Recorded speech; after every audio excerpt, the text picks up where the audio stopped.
Sa eksklusibong interview ni Madam Maharlika sa kanyang Boljak TV, sa dating PDEA agent na si Mr. Morales ay dito po isiniwalat ni Mr. Morales ang katotohanan kung paano siya tinaniman ng kaso. Bakit? Dahil umano sa pagbulgar niya ng iba't ibang kasindikatuhan at tila ba ilang opisyal ng PDEA ay naging protektor at kasabwat na umano ng mga drogista. May isa pang dating PDEA agent na umano'y tumanggap ng bahay sa mga parahinog. Ngayon mga kababayan po natin, isiniwalat din ni Mr. Morales ang mga kalakaran sa loob ng PDEA. Ito po, panoorin natin. Tama ba si dati mong boss, si Kakda, doon sa pag-a-atake sa'yo na ikaw ay may kaso nga na false testimony. False testimony.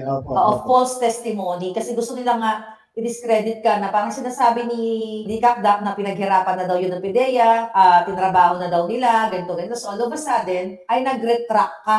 Tama ba? Paano ba yun? Ikwento mo nga sa amin yun, sir. Kasi hindi ka nakasagot doon eh. Hindi ako nabigyan ng pagkakataon kasi ang sabi ni Senator Pato, tatawagin niya ako pagka Ngayon, so sa akin naman, since irrelevant naman doon sa issue ng PDEA election at sabi ko, siyempre mama upper class ni Senator Pato yun. Ngayon, itong sinasabi niya na pagkakaretract ko, ganito po ang istorya noon. Meron kami, nung dumating ako sa PDEA, talagang nagisnan ko dyan, yung mga usual na practice dyan, na pag kami pinahuhuli yung mga opisyal namin, o kaya may hinuli na hindi naman talaga, wala talagang ebidensya, tinuturo lang kung sino mag-aapayan. Ibig sabihin kung sino ang, alam mo kahit ng mga kapulisan, alam yan, ng mga lahat na nagkatrabaho sa narcotics, ituturo ka lang kung sino yung mag-aapayan. Kahit na ikaw nasa bahay ka, at pag sinabi, ikaw apayan ka rito, ikaw po bayan, ikaw ang arresting, Ganun na nangyayari. Dumating yung point na, na hindi na namin makaya. Kasi tatlo kami ahente na nag-execute ng,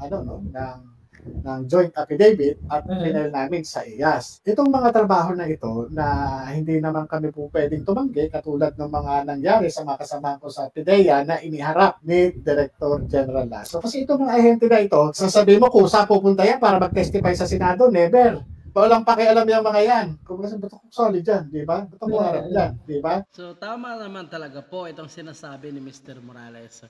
Ay talagang hindi magsasalita yan sa mga ganyang klaseng forum, lalo na po sa pagdinig sa Senado. Makikilala sila mga agent po sila, mga kababayan po natin. Kaya palagay ko, posible ang mga ito ay talagang pinangakuan ng posisyon o sinuhulan. Alam mo na, uso yung suhulan ngayon sa ating gobyerno. Kung magpapasuhol ka, kagaya ng nangyari kay Mr. Morales. Kung nagpapasuhol siya, di tapos na sana ang isyo sa PDLX. Pero dahil hindi ito nagpasuhol, so buhay niya po yung nanganganib ngayon, mga kababayan po natin. Kaya dalawa lang ang mangyayari kapag hindi ka tumanggap ng kanilang suhol. Either manahimik ka, o kaya ikaw ay tuluyang magtatago. So, yan ngayon ang ginagawa mga kababayan. Kundi yan, in-orderan, kundi yan, hindi pupunta yan dyan, yung mga yan. Siyempre, mga operatiba yan, ang gugulang ng mga yan. Ayaw niya ng, kaya ito, yung pinapaliwanag ko, yung nangyari na yun, under duress kami. Yun yung gusto kong marinig kasi naputol ka doon, hindi ka napasagot dahil tumalo na naman. False testimony, gusto ko maintindihan ng tambayan. So, nag-testify ka, when you say apayan, ikaw ay nag-testigo, nag-testigo, so yung statement mo ay nire-retract mo, tama? Tama. Ganito po yun. Okay? Yung po, ito po yung usual na practice dati. Ito yung dinatnang ko na sistema doon sa PDEA. At yung hindi totoo yung nangyari yun. Siyempre, sa akusado. Okay.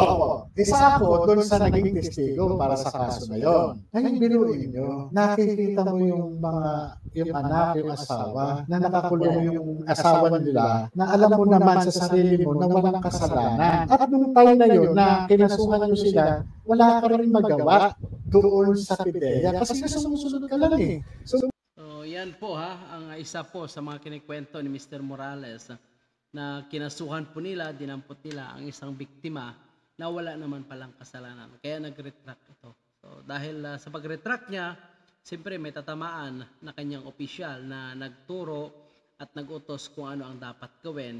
Kaya ngayon, siya po yung nanagot ng mga consequences. At hanggang ngayon, hindi pa tapos ang isang kaso sa kanya.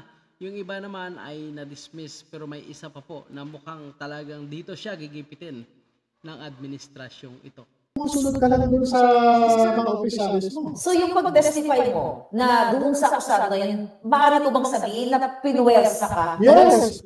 Technically, pwersado. Bakit? Pag tumanggi ka at ikaw yung naatasan mag-apayan o tumistigo dyan sa kaso na yan, pag tumanggi ka, goodbye PIDEA ka. Tatanggalan din sa pwesto. Oo, gagawa ka ng kaso. Gagawa ka ng kaso. O kaya, itatapon ka sa malalayong lugar. Gagawa ka ng kaso.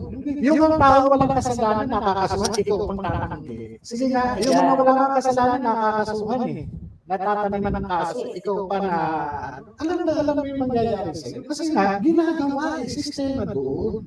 Sistema. Ngayon, tinakakulong siya, yung tao. Nakakulong yung tao na yan. Every time na nag-hearing ka, nandun karay-karay nung asawa yung maliit na anak. Yung isa, bago pa lang lumalakad. Kung ikaw tao, mababasag yung puso mo eh. Tapos alam mo sa sarili mo na walang kasalanan dito. Alam mo kaya, nung sa PIDEA, usap kami, gusto pala natin itama na yung sistema dito. Umpisahan na natin sa atin. Kaya ang ginawa namin, yung dalawang kasama ko na ahente, nag-file kami ng reklamo sa PIDEA IAS at sinabi namin ko isiniwalat namin sa kanila kung ano yung nangyayari.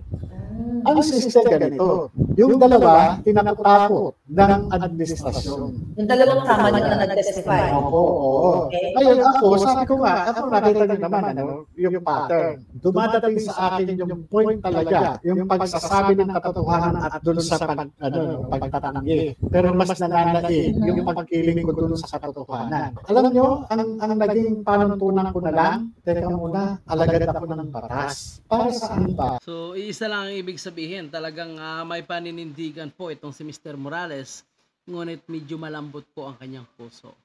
Dahil naawa po siya sa kanilang biktima na alam niya po yung magiging kapalit ay ang kanyang trabaho, posisyon, ang kanyang pwesto po. Siyempre, ang kanyang pamilya ay posibleng madadawit po. Kaya pala ito na lang yung nangyari sa kanya na talagang pinag-iinitan siya. At kita naman po natin sa pagdinig sa Senado, mga kababayan po natin, na pilit talaga siyang siraan. Lalong-lalo na yung kanyang mga dating opisyal po. Siyempre yun ang kanyang talagang nilaglag dahil sila po ang nagpapagawa ng hindi nakasunod doon sa ating saligang batas at labag po pati dito sa loob-looban ni Mr. Morales. Kaya hindi niya nakayanan at isiniwalat niya ito. Ganun pa man mga kababayan po natin dahil sila po yung mas mataas na opisyal. Ika nga ang sabi ng isang ipal na dating direktor ng PIDEA na itong si Mr. Santiago na siya daw ay mataas at ito daw nasa ilalim si Mr. Morales. Bakit daw niya i-label ang kanyang sarili kay Mr. Morales?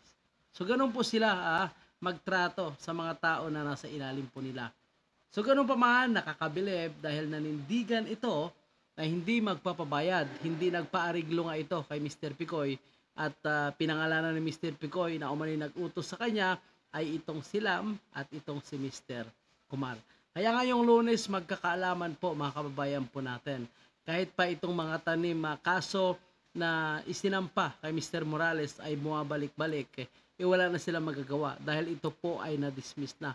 Kaya mukhang dito nila iipitin sa aktibong kaso ngayon ni Mr. Morales, which is pending pa nga po. At lalong-lalo na ang gumagalaw ngayon ay talagang senador. Itong si Jingo Estrada hindi tinitigilan itong si Mr. Morales.